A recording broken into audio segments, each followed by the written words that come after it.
Assalamualaikum warahmatullahi wabarakatuh, sahabat Joyo Santri Adventure. Oke teman-teman, ini saya akan mereaksi sebuah konten yang diupload oleh Mas Heri Pras ya. Nah, ini pembahasan tentang di mana Allah berada. Kadang pertanyaan di mana Allah berada itu bisa malah datang dari anak kecil, anak TK, SD, itu bahkan tanya, ayah ibu, Allah itu ada di mana? Nah, kadang kita saya pernah dengar seperti itu, ada orang tua anaknya nanya seperti itu, bingung jawabnya.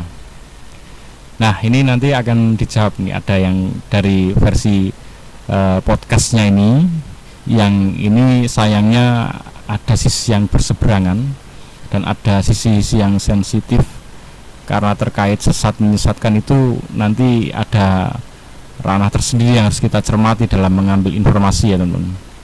Oke, kita simak ini percakapannya Ustadz Abdul Somad dengan Ustadz Idrus Romli ya. Oke, seperti ini. Aina Allah? Allah fis sama alal ars. Sebetulnya orang yang mengatakan Allah di atas aras ini gimana sikap ahlu sunnah? Gimana sikap ahlu sunnah? Jadi yang paling ahlu sunnah tuh golongan mereka teman-teman, sekelompok ini saja. Orang yang seperti ini, menurut ulama ahlus sunnah, itu kategorinya sesat dan menyesatkan. Oh, kiai-kiai yang meyakini Allah subhanahu wa ta'ala itu di ars, itu sesat dan menyesatkan. Contohnya, seperti Kiai Haji Maimun Zubair. Istiwaan ya'liqu bihi, sing patut ning Allah. Lah wajib kowe pasrah, iman nek Allah istiwa. Istiwae piye mbok? Profesor Dr. Kiai Haji Ahmad Zahro, beliau juga meyakini Allah itu di ars. Allah SWT ada di mana? Pernyataan Allah SWT menyatakan tsummastawa alal ars. Wis ngono lah. Gimana caranya? Wis enggak usah takok akeh-akeh. Terus A'agim. Jangan juga mengatakan Allah ada di mana-mana, kurang tepat. Kalau ditanya Allah ada di mana, maka Allah bersemayam di atas ars. Sudah begitu saja. Arsnya bagaimana? Pasti kita tidak bisa menjangkau. Imam Syafi'i mengutip dua ayat di dalam Al-Quran, yaitu Al-Mulk ayat ke-16 dan juga beserta surat Thaha ayat ke-5, yang dimana kata Imam Syafi'i berkomentar, Allah itu di atas ars sebagaimana yang dia kabarkan sendiri, tanpa perlu kita untuk mempersoalkan. Ini kata Imam Syafi'i dan juga kata Imam Malik. A'udzubillahi minasyaitonir. Baik, yang pertama ini secara video itu kan terpotong-potong ya. Jadi saya atau kita sebagai audiens, sebagai pemirsa, pencari informasi ini menjadi tidak bisa menangkap informasi secara utuh. Jadi apakah yang disampaikan ini benar seperti itu? Jadi ini Ustadz ini ya, ini menyatakan yang Allah di atas ars itu sesat, menyesatkan. Berarti yang lain-lain terus apa istilahnya analoginya atau kata si Heri Pras ya jadi masuk akal. Berarti yang lain selain dari itu dinyatakan sesat oleh orang ini. Iya, ini yang harus kita hati-hati karena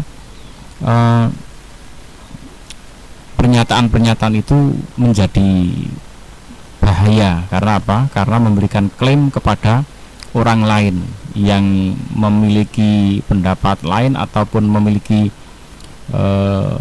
hujah atau memiliki dasar yang lain yang berbeda dengan yang dia temukan, itu dinyatakan sesat. Nah, itu yang saya tidak setuju ya, karena itu areanya udah bahaya loh seperti itu.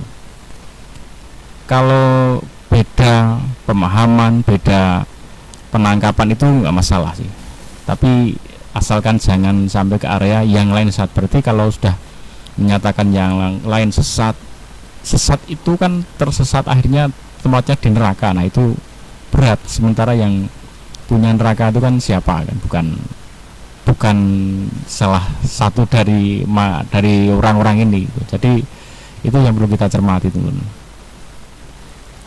Oke, semoga bermanfaat. Ini cara sudut pandang kita melihat sebuah konten itu. Kita tetap harus berhati-hati, tidak terlalu gegabah ya, tidak gegabah langsung mengambil kesimpulan seperti apa yang kita lihat dan kita dengar, padahal itu cuman sepotong gitu ya teman-teman. Jadi tetap harus hati-hati. Ini gitu terus Joyo Santri Adventure. Assalamualaikum warahmatullahi wabarakatuh.